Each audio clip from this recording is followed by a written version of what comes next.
Welcome to Square Body Stuff. I am Chad. We've got Peggy in the shop today. Peggy is our 2005 Chevy Tahoe. This is my wife's daily driver, and I know I haven't properly introduced Peggy onto the channel yet, so this is kind of her introduction. So the issue we're having with Peggy right now is, of course, she's got a lot of miles on. I think 245,000, and she's starting to show her age a little bit, starting to throw some trouble codes. So I've got two of them that I'm going to address in this video. The first one is P0442. Now that trouble code is an evaporative emission system, I guess that's how you say it, small leak detected. So what it's saying is there's a leak somewhere in the evap system. I'm going to try to figure that out. It may have something to do with the other code it's throwing, because it has something to do with the evap system also. The second code is P0446, and that is telling me there's an issue with the evaporative system on the charcoal canister vent valve. Now these two codes may go together, but I'm not sure. I am going to double check the rest of the system, make sure I don't see any visual leaks anywhere. I may have a little hose or something cracked. I'm going to check it all out, but I'm not sure what we're going to find. I don't have a smoke machine to properly test it, so that part of it's just going to be trial and error. I'll check everything out and then fix the other issue and drive it for a little bit, see if that trouble code comes back. But I don't think it's going to be anything real serious. And as you can tell, I've got her already jacked up. I'm going to get underneath there, pull this charcoal canister out, and the control valve that's causing one of the codes is actually attached to that charcoal canister, so it'll come out as a whole unit, and we'll get it on the workbench and check out, see what's going on with it. Now we've got another issue that I'm going to address too that kind of goes along with this, is whenever we go to put fuel in this vehicle, it gets so full that it just starts spitting back out the filler hole. So I think that has something to do with the charcoal canister. It's probably plugged up with all the dust and dirt, because we live on a gravel road. This vehicle's lived on a gravel road most of its life, so I'll check that out too. I think that charcoal canister is going to be a little bit plugged up, and we should be able to get it cleaned out and working properly without having to replace it. But we'll see what happens. Let's get underneath there and get this charcoal canister pulled out and get it on the workbench. I put the jack stands underneath the frame rails, just in front of the control arm mounts. That way the suspension drops down and gives me plenty of room up in here to maneuver around and try to show you what's going on. I will have to take this connector loose, and this connection loose, and this one over here, which is your power to your valve.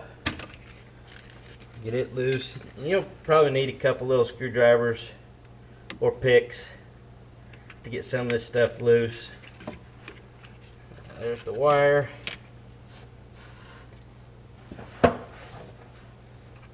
Sometimes there's no real easy way to do it.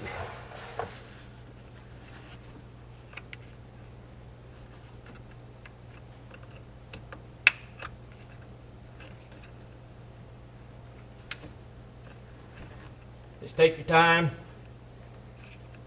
and work it off of there.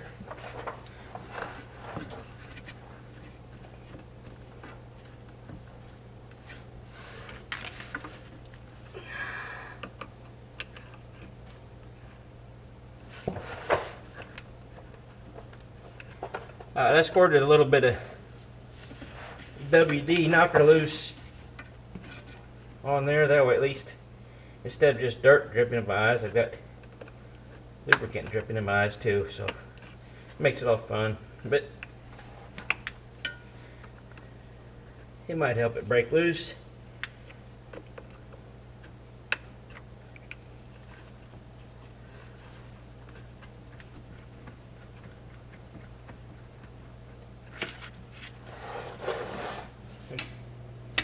Finally get it off there.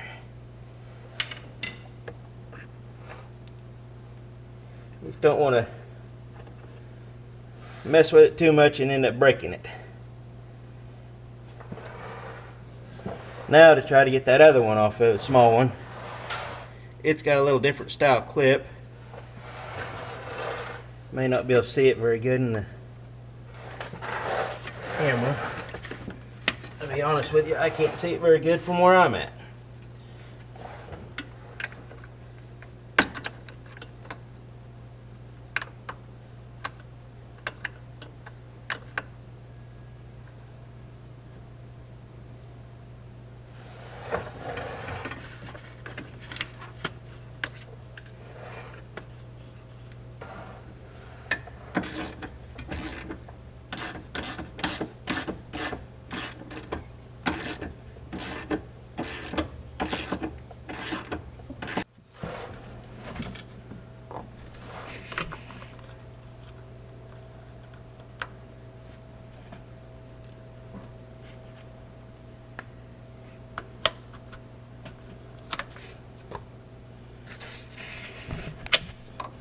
Okay, finally got it. Now I'm suspecting that our problem with the fill situation, with the fuel tank not being able to fill it up without spitting back, is in this canister. I think it's plugged up, so I'm gonna have to take this line off. We should be able to just pinch these, because sometimes it's easier to use a screwdriver to get them, help you out.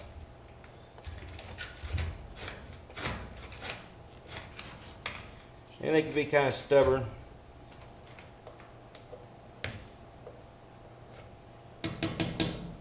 Make sure this line's cleared out.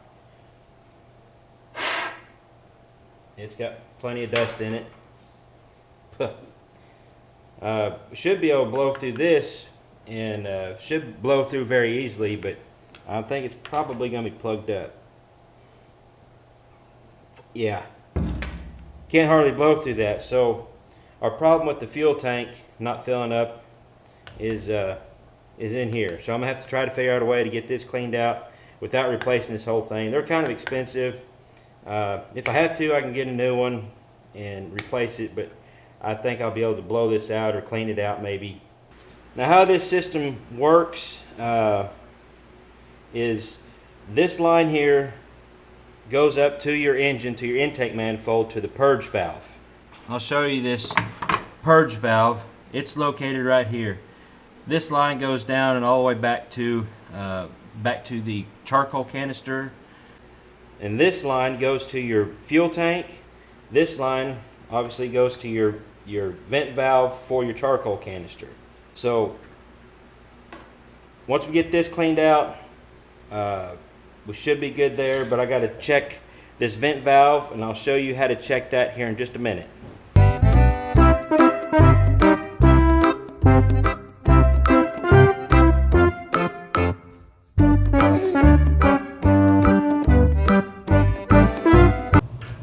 Now you see me kind of poking in there. You got to be careful because there's actually like a filter in here. You don't want to rip that filter. All I'm trying to do is just kind of break some of that dirt and stuff loose as I'm blowing into this. This hose right here, this hole right here, it's actually got a one-way valve. It won't go in, but it'll blow out. So I put a vent cap on it. That way I can just blow through here and have two hands to work on this. All right, now we've got this canister blowed out and cleaned up. I'm satisfied that it's going to be fine without having to replace it. The next issue we're going to deal with is the vent valve for this charcoal canister. It just slides off the bracket. Pull the lid off of it.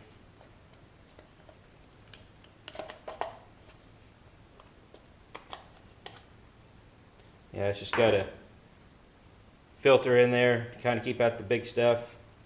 In order to remove this valve from the assembly, just lift this little tab up and it'll twist clockwise, about that far, and then just pull it out. It's got an O-ring, and this is your actual valve that we need to test.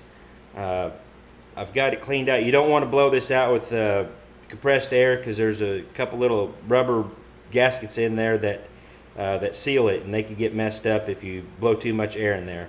But as of right now, it should be open and blow clean through, and it is. So now I'm going to test it with a battery.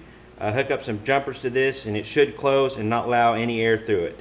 Now to test it out, all this is a little solenoid in there that retracts whenever you hook 12 volts up to it. So it doesn't matter which way you go. I'll go ahead and hook the negative up in there. Switch that around, give me a little more room. Hook the positive side on the other side. If I can get my fingers to work here. And just make sure they're not touching inside there, or you'll have some sparks and let some smoke out. Now when I touch this negative lead to the negative post, this should click and not allow any air through.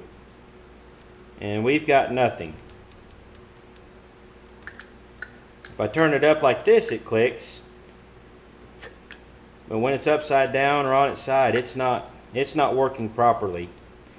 Now I could try to clean it out with some WD-40 or something like that, but most times it's got enough dirt in there, enough grit, and maybe that solenoid's getting weak, and that's what I'm suspecting, is that solenoid's pretty weak just from age and not allowing it to work properly. Alright, so here's our new vent control valve.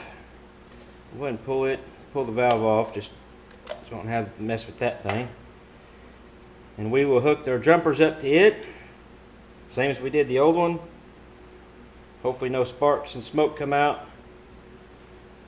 Because if there is one thing I do know about electronics, which isn't much, is there's only so much smoke in electronical components. If you let that smoke out, you're done. You got to get a new one with the proper amount of smoke left in it. Now this one should click in any position. Yeah, that's the way it should work. It shouldn't matter what position it's in. It should work freely like that. We'll get this vent valve put on the canister and get the canister back underneath the truck or this SUV, vehicle, whatever you want to call it. And then we'll start checking on, make sure we don't have any other small leaks in the system. Now the more I thought about the situation with this vent canister, you could tell how dusty and dirty the old one was, and it's not a very fine filter. It's really open, so it lets all the dust through, and that's what's causing our issue with it getting plugged up. So I wanted to figure out a different way. I think there's aftermarket stuff you can get to put a different filter on it, but I tried to just make stuff on my own. I had a breather, just a valve cover breather, which is almost the same diameter. Now I'm going to take some heater hose and relocate the filter somewhere else. And to do that, I'll probably have to, I may end up cutting this line also and relocating the whole valve and everything in a different location up underneath the vehicle. I haven't got it all figured out yet, but I do know I'm not going to use this factory filter because it's junk for living on a gravel road. And even if you don't live on a gravel road, it's still probably a good idea to do something else with this. Now this filter's not a whole lot better. Eventually I'll try to find something with a little better filtration on it, but this is going to be a whole lot better than what this is, and this is all I've got right now until I can find something else. But it'll be routed somewhere easy to get to underneath the vehicle, so if I ever want to replace it, I can replace it pretty easily. Look at that. Peggy's got a little chrome undercarriage. I've actually mounted the valve back to the original little tab that it mounts to, but it's flipped around 180 degrees. The wire still reaches. This has got a little piece of 3/4 inch heater hose that fits perfectly on both ends, and I cut the hard line that goes up over to the canister. I cut a little section out of it, and then put a piece of 5/8 heater hose, which works perfectly, to reroute it up over there. So that should keep it filtered out a lot better than the factory little crappy filter that was on there. So now we'll go up underneath the hood and see what we got going on, see if I can find any leaks, make sure everything's good up there. The vacuum little rubber grommet going to the PCV valve on the valve cover, it's got a lot of oil. It had more oil on it. I kind of wiped it off, but right there had a little oil all the way around that rubber grommet. So I'm going to pull it off and check it for cracks. I'll probably pull it off up here, make sure this one isn't cracked. Alright, just as I expected, there's a couple cracks in this hose. So that will cause a little bit of a vacuum leak, and even though it's not directly attached to the evap system, the computer is just sensing a vacuum leak somewhere, a low vacuum somewhere. So between this and that charcoal canister vent being not functioning properly, I think between the two of these, that should fix our codes that we're dealing with right now. I'm going to replace both ends with just a short piece of 3/8 fuel line, and that should take care of that vacuum leak. And then it'll be just kind of a matter of time, drive it a little bit, see if the codes come back. I think we got it fixed, but you never know. Hopefully this video has helped you out if you have trouble codes P0442 or P0446, and also on the fill valve, or the fill, whenever you're filling up the tank, the fuel tank. We've addressed a few issues in this video. Hopefully it's helped you out. If you like what you see here and want to see more of this, mostly my stuff's square bodies, but I do include some of my other vehicles from time to time. So hit that subscribe button down below, give us a thumbs up, ring that notification bell so you'll get notifications whenever I put new videos up. Also down in the description box below, you can check that out. I've got links to my Teespring store where you can check out my merchandise. There's links to my email, Instagram, and Facebook, so go check those out. And until next time, y'all keep your square bodies rolling, or whatever vehicles you might have, and we'll catch you later.